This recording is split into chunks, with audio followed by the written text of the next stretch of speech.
Ditching glitches. Since the release of Audacity 2.4.0, I've had a number of people call with glitches appearing in their recording.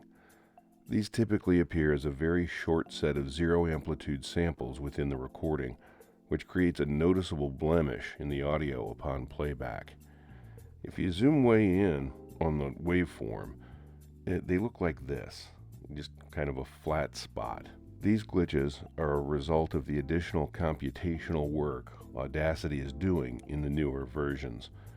In order to defeat them, there are a few things that you can do.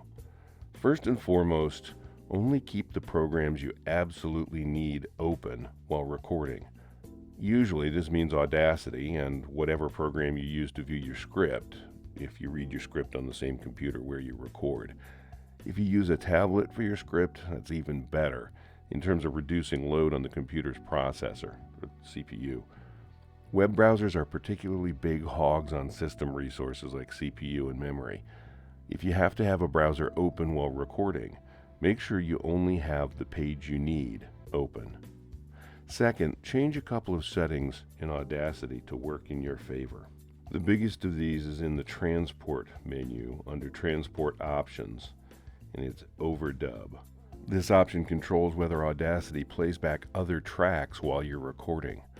In order to do so, it has to scan for other tracks, which means that even if you don't have audio in parallel to where you're recording, some processing has to take place.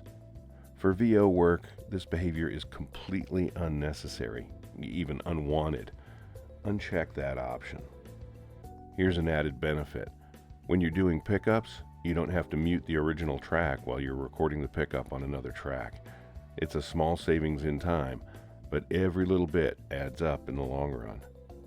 The other setting you can adjust is in Preferences. On the Devices page, in the Latency section, the buffer length setting defaults to 100. If, after disabling overdub, you still get glitches when recording, try adjusting the buffer length to 150. Or if necessary, a bit higher, maybe even as high as 200. This gives the computer a little more time to keep up with recording while waiting for disk writes to happen. Between those settings, you should be able to ditch those glitches.